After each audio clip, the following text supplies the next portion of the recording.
Assalamualaikum warahmatullahi wabarakatuh. Alhamdulillah, pada kesempatan kali ini kita bisa bertemu pada pertemuan ke-6 dalam keadaan sehat walafiat. Yang akan kita bahas sekarang tentang modul 5, menganalisis dan menginterpretasi data serta menindaklanjuti hasil penelitian PTK. Pada pertemuan sebelumnya kita sudah membahas tentang pelaksanaan perbaikan PTK. Nah,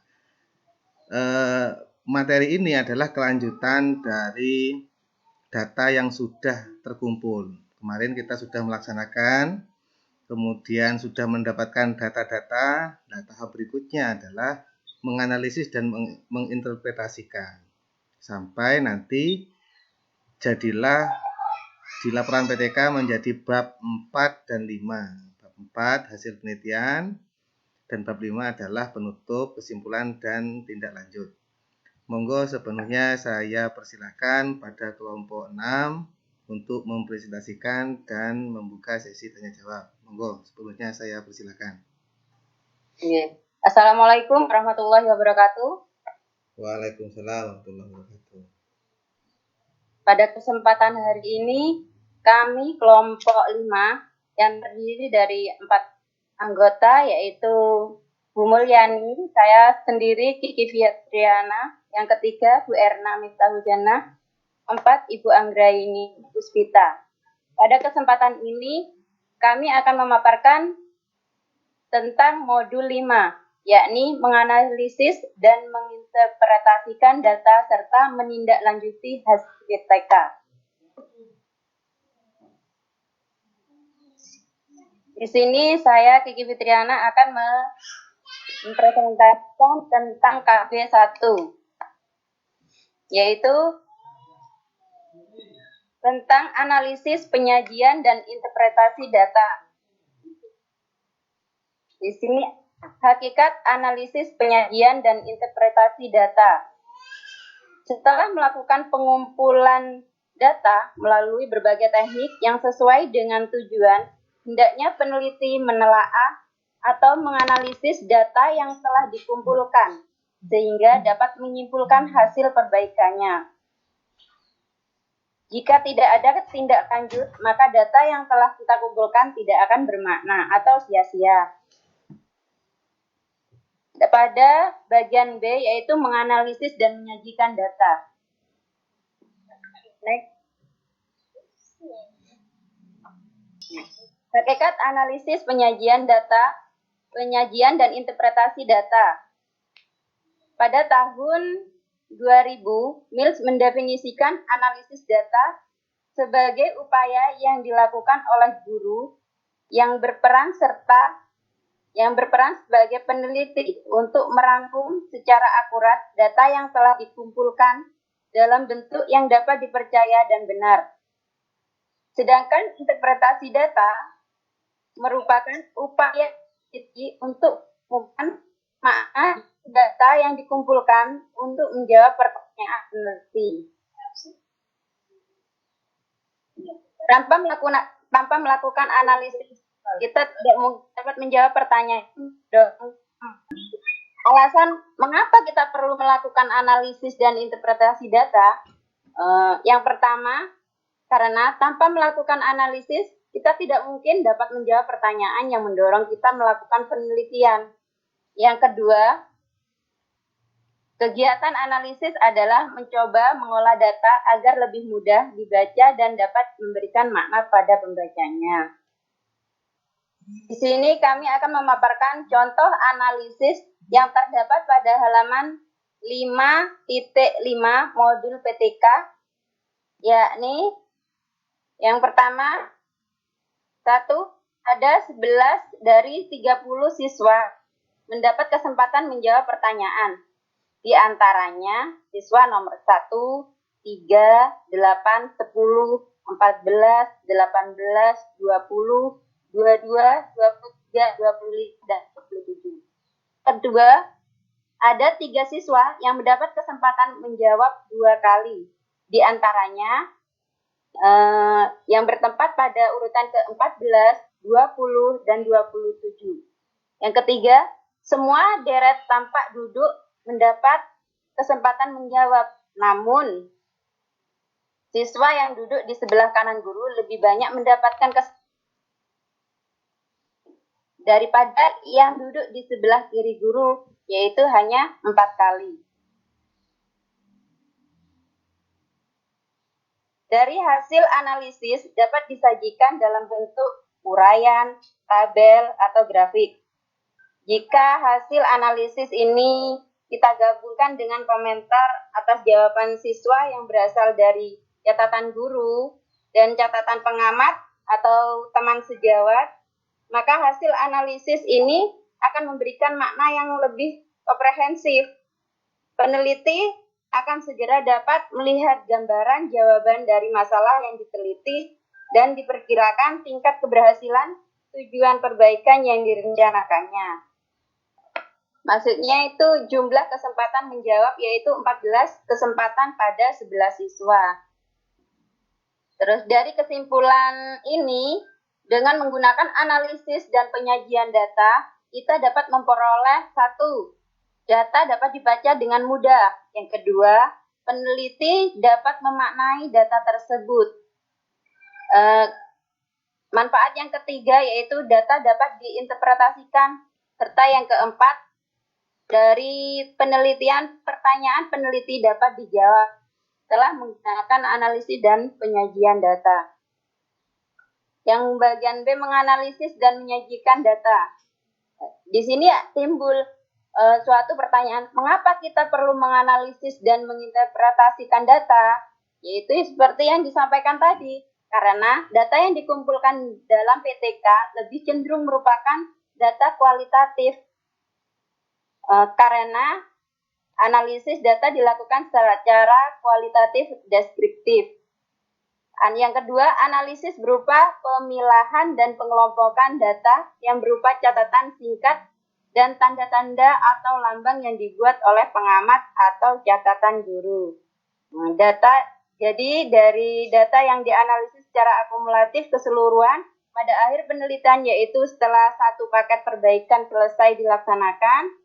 Namun pada setiap akhir daur perbaikan, data juga perlu dianalisis agar data menginterpretasikan hasil perbaikan pada setiap daur.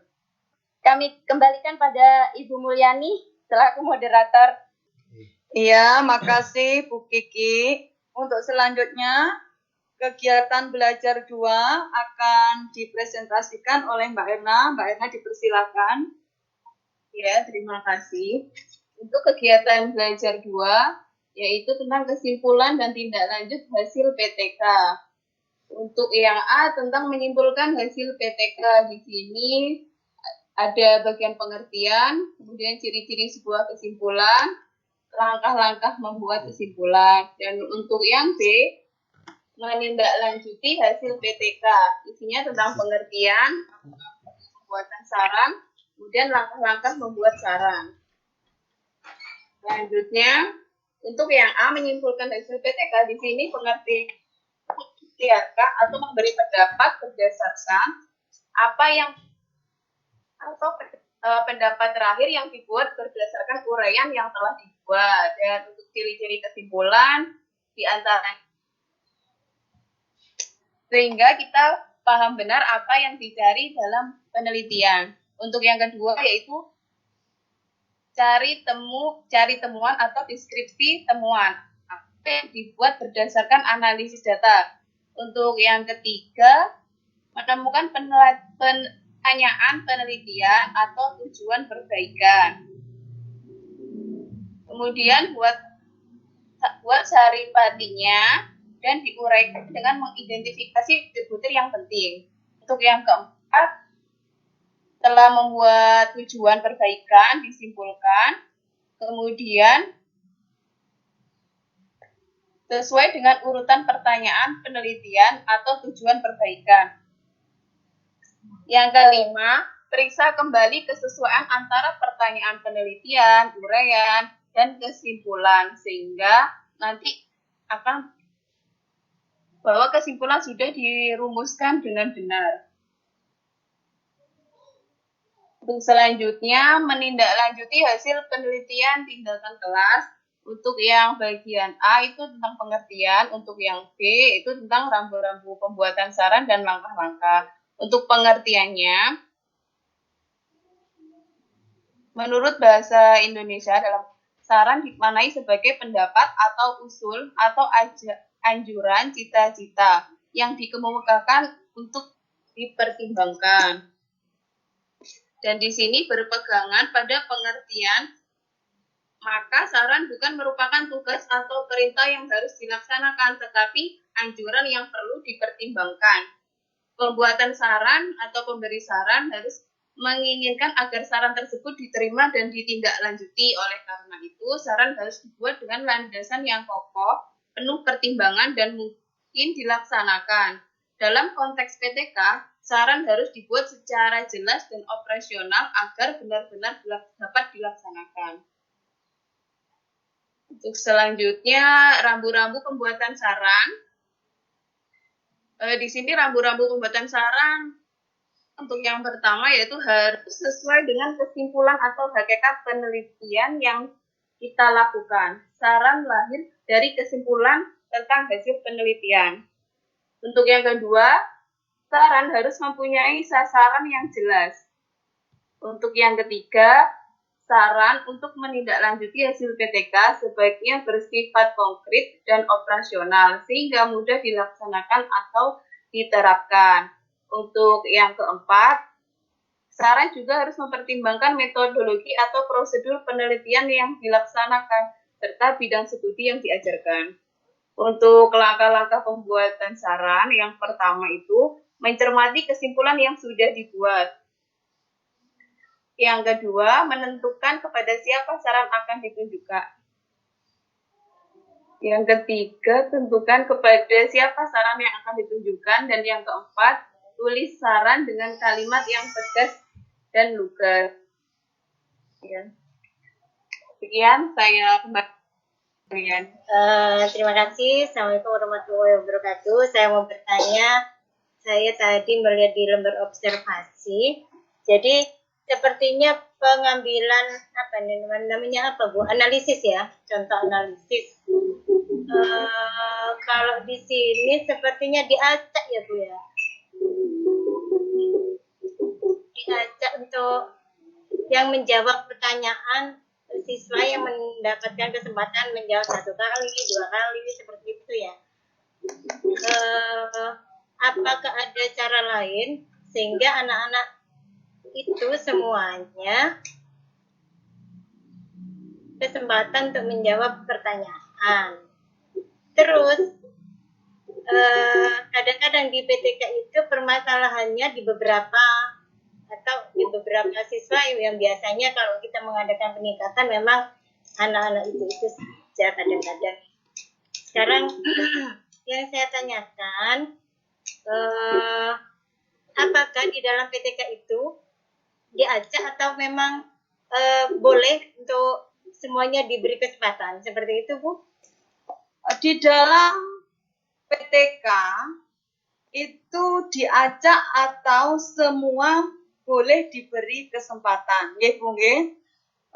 Itu semuanya boleh diberi kesempatan. Hanya di lembar ini cara menilainya di lembar observasi.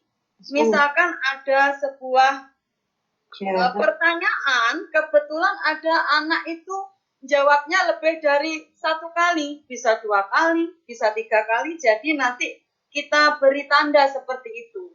Tapi untuk semuanya itu diberi kesempatan, okay? Jadi semuanya. Mungkin ada teman yang lain boleh menambahkan, monggo. Mungkin Bapak tutornya Pak Imron. Itu salah satu contoh lembar observasi ya. Jadi tidak hanya yang diamati itu yang bisa jawab, yang bisa bertanya, itu hanya contoh. Kan yang diobservasi itu banyak sekali. Bisa dari konsentrasi menyimak, dari diskusi, dari berpendapat dan lain-lain. Nah, khusus tentang pertanyaan tadi itu terkait dengan eh, kemampuan siswa dalam bertanya dan menjawab. Di PTK itu yang dinilai idealnya kan semua ya, idealnya semua. Karena yang diukur ya nanti dibagi dengan total siswa kan begitu. Misalnya kita memberikan kesempatan secara acak tapi ya pada semua, kaidahnya begitu, secara acak tapi pada semua. Nah, kalau caranya variasi sekali untuk mengacak itu bisa melalui kocokan misalnya ya, undian, bisa melalui lempar bola atau bisa melalui urutan angka dan seterusnya. Kenapa kok kaidah bertanya itu harus diacak? Kalau tidak diacak, siswa kan akan tahu, oh setelah ini saya, setelah ini saya. Akhirnya bisa menyiapkan jawabannya dulu. Jadi kaidah yang pertama itu dalam bertanya, kita bertanya di kelas itu ya, diacak. Dan yang kedua, kebanyakan kita itu kan kalau ingin bertanya pada siswa kan menunjuk dulu baru bertanya kan gitu ya. Nah, itu dampaknya kenapa? Kalau kita nunjuk dulu baru bertanya itu kurang tepat. Karena siswa yang tidak ditunjuk itu akan santai, tidak mikirkan jawabannya. Nah, yang benar kita itu bertanya dulu baru mencari penjawabnya. Jadi misalnya begini. Di kelas misalnya apa yang dimaksud hewan omnivora? Diam dulu kita. Kasih waktu 10 detik atau 20 detik baru kita cari penjawabnya. Kita nyari penjawabnya boleh melalui undian atau lempar bola atau yang lain atau urutan angka terserah. Jadi itu kaidah bertanya ya. Tanya dulu baru cari penjawab, jangan dibalik. Jadi gitu. Jadi intinya dari data yang kita peroleh pada pelaksanaan perbaikan itu kan pertama kita bentuk dalam tabel, boleh dalam bentuk grafik, boleh dalam bentuk deskripsi.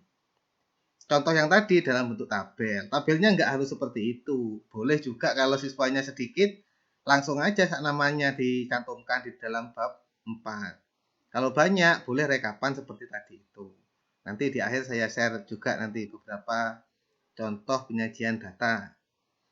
Jadi tadi hasil analisisnya itu dapat disajikan dalam berbagai bentuk ya, dari uraian, tabel atau grafik.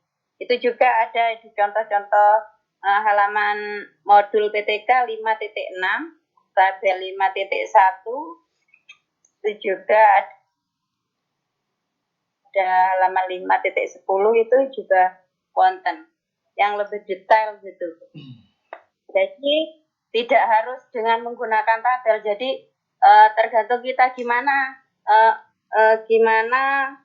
enaknya atau gimana cara yang kita gunakan yang paling mudah itu loh Bu, dalam menghitung jumlah ketercapaiannya gitu. Seperti ya yang tadi itu dari 14 jawaban, di situ ada 12 jawaban benar dan 2 jawaban yang menyimpang. Jadi dapat disimpulkan dari keberhasilan peneliti itu sudah mencapai sekitar 85% termasuk berhasil, dikatakan bisa dikatakan hasil gitu. Jadi ini contoh penyajian hasil penelitian di dalam bab 4 ya. Nanti di PTK itu kemarin kan sudah sampai bab 3 itu proposal itu. 1 2 3 itu proposal. Sekarang bab 4 5. Nah, nanti kita sajikan dalam bentuk seperti ini. Ini penyajian namanya. Setelah direkap, bentuknya pasti PTK itu siklus 1, isinya perencanaan. Perencanaan apa saja yang disiapkan, kemudian pelaksanaan. Ya, itu kita cerita. Pelaksanaannya seperti apa? Boleh tahapan pembelajaran disajikan di sini, tapi tahapan yang terrealisasi, bukan tahapan yang direncanakan. Kalau tahapan yang direncanakan kan di dalam RPP sudah. Kalau yang di sini tahapan yang terrealisasi. Nah, boleh dipersingkat seperti ini. Kalau siswanya banyak ya. Ini langsung misalnya siklus 1 ya, di contoh ini itu ada 2 pertemuan. Jadi intinya siklus 1 itu boleh 1 pertemuan, boleh 2 pertemuan. Tapi materinya harus sama ya. Ini rata-rata yang dilihat adalah aktivitas minat belajarnya. Ini contoh penyajian paling sederhana seperti ini, langsung rekapannya. Kemudian ini contoh penyajian hasil belajarnya. Kalau hasil belajar berarti nilai-nilainya. Karena siswanya berjumlah ini 25.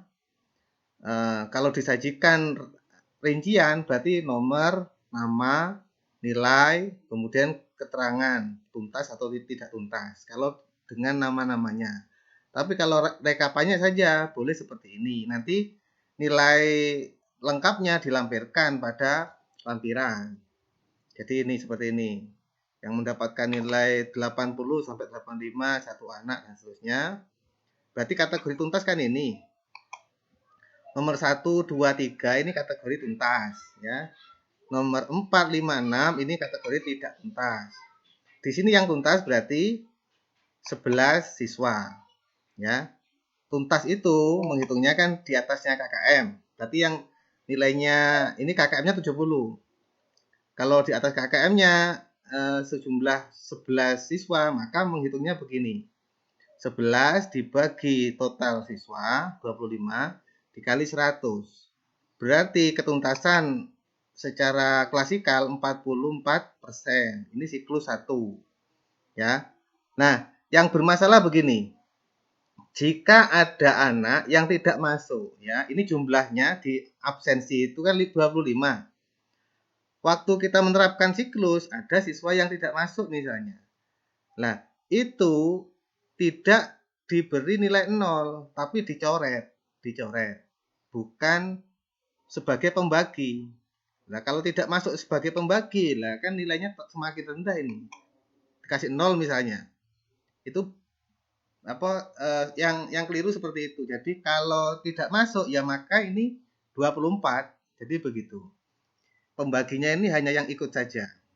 Nah, karena 44% hasil ketuntasan yang dicapai, sedangkan seperti yang saya sampaikan sebelumnya, targetnya itu 85%. Maka harus berlanjut pada siklus 2. Nah, ini bentuk grafiknya seperti ini. Boleh disajikan grafiknya saja atau tabelnya saja, dipersilakan. Nah, ini yang paling penting, yang paling sulit itu di sini. Ini namanya interpretasi data, ya. Tadi itu penyajian data dan analisis tadi sudah. Nah, interpretasi itu disajikan di bagian refleksi. Interpretasi itu pemaknaan kita hasil diskusi dengan teman sejawat. Misalnya siklus 1 kelebihannya apa disajikan terkait dengan pembelajaran itu. Kemudian kelemahannya apa, kelebihan kelemahannya, kemudian faktor penyebabnya.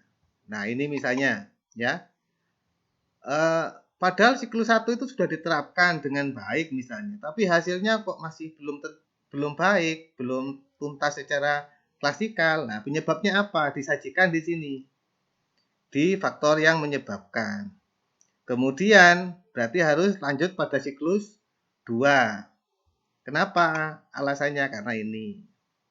Belum mencapai ketuntasan 85%. Nah, di siklus 2 sajiannya sama dengan di siklus 1, hanya ditambah dengan modifikasi dan variasi apa yang mau dirubah di siklus 2. Kelemahannya tadi apa? Misalnya terkait dengan media, misalnya di siklus 1 tidak ada medianya, berarti di siklus 2 harus ditambahi media. Oh, di siklus 1 mungkin penerapannya metodenya kurang tepat, ya di siklus 2 diperbaiki lagi. Begitu juga seterusnya. Nah, ini tabel sama. Nah, di sini langsung meningkat menjadi 92%. Maka siklus 2 dikatakan tuntas. Tidak ada lagi siklus 3 karena sudah mencapai target. Jadi seperti itu. Nah, penyajiannya sama. Ini kemudian di akhir itu diberikan perbandingan. Ini kaitannya dengan minat belajar, dibandingkan siklus 1 seperti apa, siklus 2 seperti apa. Daur atau siklus ya sama ya. Kemudian di siklus 2 dikurangi siklus 1, berarti peningkatannya 22% untuk minat belajar. Untuk hasil belajarnya, ini siklus 2 dikurangi ketuntasan siklus 1. Berarti peningkatannya 48%. Nah, ini nanti yang disajikan di dalam bab 5 kesimpulan. Jadi perbandingan ini yang disajikan. Kemudian kalau pembahasan ini sifatnya dialog antara temuan dengan teori. Biasanya seperti itu. Nanti dibaca contohnya. Nah, terakhir adalah bab 5 kesimpulan. Karena rumusan masalahnya ada 2, maka kesimpulannya harus ada 2. Kalau rumusan masalahnya 1, kesimpulannya juga 1. Jadi ini sesuai dengan jumlah rumusan masalah yang ada di bab 1. Ini. Yang diteliti kan ini partisipasi belajarnya 1. Yang kedua hasil belajarnya. Ini.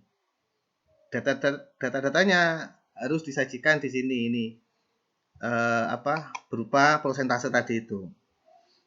Nah, kalau tindak lanjut ini adalah saran yang perlu ditindaklanjuti berdasarkan hasil penelitian yang didapat. Misalnya terkait dengan penerapan metode ini mengalami kendala atau hambatan apa, maka dicantumkan di saran. Seharusnya atau sebaiknya seperti apa dalam menerapkan metode itu, ditambahkan di sini. Terkait judul PTK, Pak. Oke, monggo. Tentang Pak, misalnya pengaruh bercerita terhadap perkembangan minat baca anak SD kelas 1, SDN kelas 1, SDN Seruni 1 gitu, Pak. Tahun ajaran 2001 itu pripun, Pak? Itu ya, mohon maaf, itu adalah judul skripsi ya. Kalau dimodifikasi jadi judul PTK, bunyinya bukan pengaruh, tapi penerapan metode apa tadi? Metode bercerita. Nah, penerapan metode bercerita atau storytelling ya, penerapan metode storytelling untuk meningkatkan minat baca siswa gitu pada mata pelajaran atau pada tema apa gitu ya, kelas berapa, sekolah apa dan seterusnya sampai tahun pelajaran. Jadi gini, judul PTK itu mesti diawali dengan boleh actionnya di depan. Kalau actionnya di depan berarti penerapan atau pemanfaatan ya. Kalau metode berarti penerapan metode apa gitu ya.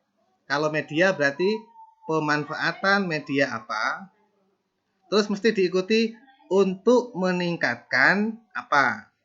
Mesti diikuti itu untuk meningkatkan minat belajar, minat membaca, hasil belajar, motivasi belajar atau yang lain. Jadi gitu. Kemudian diikuti materinya apa dan seterusnya. Yang penting itu bukan pengaruh, korelasi, hubungan, komparasi atau yang lain, bukan itu. Kalau pengaruh, korelasi, hubungan itu skripsi, ya, bukan jenengan yang memberikan tindakan. Kalau PTK jenengan sendiri yang memberikan tindakan. Kalau skripsi orang lain yang mengajar, kita yang mengamati. Itu bedanya ya. Cuman kan bedanya di bab 3, bab 4 Ibu. Ya. Kalau skripsi kan jenengan kan hanya memberikan angket, kemudian diskor, masukkan SPSS, jadilah pengaruhnya berapa, kan begitu. Kalau PTK memang anak bermasalah, kemudian jenengan datang memberikan action, jadi begitu. Tidak melihat pengaruhnya, tapi peningkatannya. Gitu nggih Bu Iki dan kawan-kawan. Nggih, matur nuwun, Pak. Nggih. Jadi biar rinci biar nggak keliru terus. Nggih. Bu Mul, Bu Kiki dan kawan-kawan, intinya jangan punya anggapan PTK itu sulit ya. Kalau tahu triknya, pasti ngomong PTK itu gampang. Oke, mohon maaf apabila ada sajian dan kata yang kurang berkenan. Terima kasih. Semoga sukses dan semoga selalu dipermudahkan urusannya. Saya akhiri. Assalamualaikum warahmatullahi wabarakatuh.